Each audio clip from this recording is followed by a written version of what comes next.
Hey, Dr. Fitz here, Fitzgerald Medical and Pure Life Medi-Spa.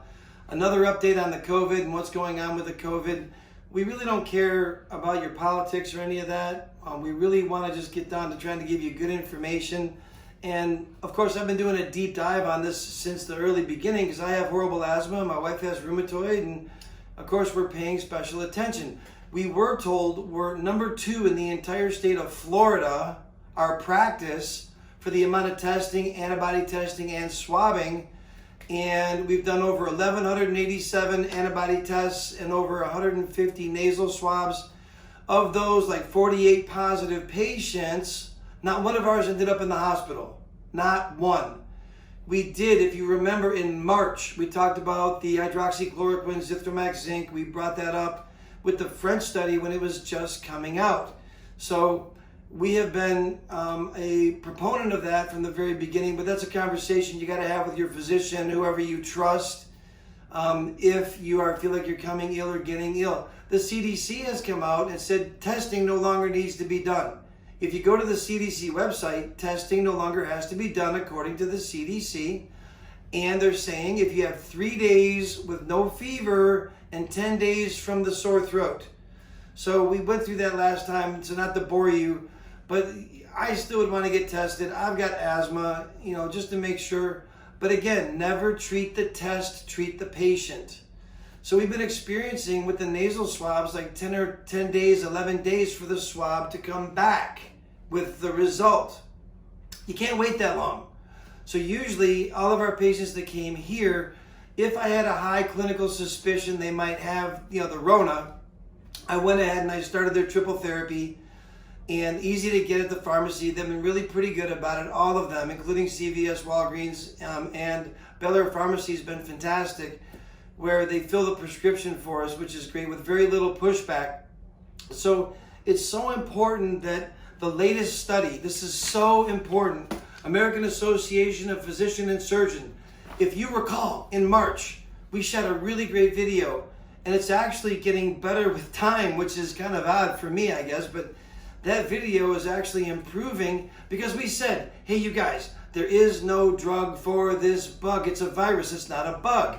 The hydroxychloroquine is an anti-inflammatory, so it takes the cytokine storm down out of the lung so your immune system can kick its butt. The zithromax, azithromycin, also has anti-inflammatory capability, but it can clean up any staph or strep or secondary infection that might be in there. The zinc stops viral replication. Now, they have had the inflammation in the lung and with the virus and all of that, so blood clots or little clots, they have added that to their regimen like a baby aspirin every day if you come up positive with the Rona. So now it's like a quadra. Instead of a triple therapy, it's like quad. Because of the inflammation in the lung, it's a respiratory virus, can excite the platelets, the blood screaming through there to get oxygenated, right? Those platelets get a little excited. When they get down the road, they can lay down a little clot. So they've been having some clotting issues with the Rona. So now one of the recommended therapies, hydroxychloroquine, zithromax zinc, and a baby aspirin or a little anticoagulation. Recently, it was actually yesterday, the American Association Physician and Surgeon, just so you can, documentation beats conversation. You can look it up yourself. I just try to synopsize the stuff for you because I am a medical technologist that became a physician. This was fantastic. When we showed you this slide, the cat dander, dog dander, and all these other things can cause a river of mucus and some trouble, but the virus, this does something way different than the other cat dander, dog dander, and chemicals and pollution and perfumes. The virus literally can tear up the lining of the lung, the epithelial lining. We showed you that slide in the cool picture. You gotta stop that cytokine storm early. Early. The sooner you take those medications in the disease process. This was so fantastic because it was finally put out in the beautiful study that I was just showing you. You can't see this. This is just too thin to see. So if you go to that site, and I'm just going to read you the highlights because I don't want to bore you. Every treatment, when hydroxychloroquine, it works really well by stopping the inflammation in the cytokine storm. You got to stop the inflammation early so your immune system can then kick its butt. The Z-Pak cleans up everything else, and the zinc stops viral replication.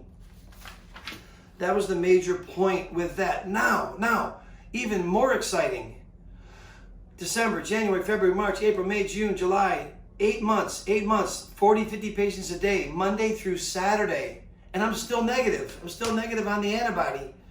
Now, in the study, they said that the hydroxychloroquine, when you have the Rona, 200 milligrams in the morning, 200 milligrams at night, and with the Z-Pak, we have all that information for you on the previous video to see the doses and how to take it. But now, they're saying, anybody on the front line, recommending, if your doctor agrees, 200 milligrams of hydroxychloroquine once a day is an incredible prophylactic. It prevents you, if you're on the front line, if you're in the ER, if you're a nurse that's running a corona unit and you're dealing with corona patients every day, those people are potentially, or a potential candidate for 200 milligrams once a day of the hydroxychloroquine to prevent even getting the infection. Again, that's from this study. I beg you to read it for yourself and have that conversation with your doctor or PA provider to see if you're a possible candidate. But that was so exciting because at the end of this study, I hope you can get this in there or you can see this. This is the case fatality rate by country. And this is from the beginning. All of the red lines were the countries where hydroxy was not allowed to be written, or you couldn't take it till you got in the hospital, or it was limited, and their death rates are up to 18%. On the blue lines, these are the countries, the mortality rate is less than 2%, because they took it like religiously, and they took it prophylactically. So this is an amazing study for opening our schools, for opening our country.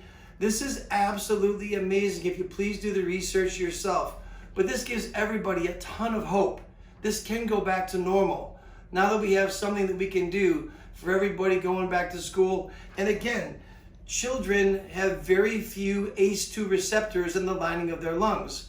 They don't get this hardly ever, very often at all. So it's crucially important as we're getting close to getting kind of back to normal somewhat. Early on, we didn't have therapeutics. Early on, we knew it was a corona like a SARS and a MERS. But now we know, in a study from 2005, this was made with SARS and MERS. I dug this up way back in the trenches. I kept digging. I told you I was digging. 2005. You can look this one for yourself. The International Journal of Biomedical Science, back in 2005, June 1st, 2005.